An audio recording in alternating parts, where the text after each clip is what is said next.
Дислексия дегеніміз өмірдің хат жазу, кітап оқу, қатесіз жазу, математика, сабақтағы жалпы үлгерім сынды аспектілеріне жауап беретін неврологиялық ауытқу.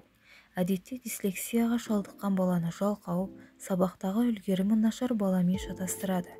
Бірақ аталған ауруға шалдыққан балалардың IQ көрсеткіші орта есептен жоғары болғандықтан, оны үлгерімі нашар балалармен шатастыруға болмайды.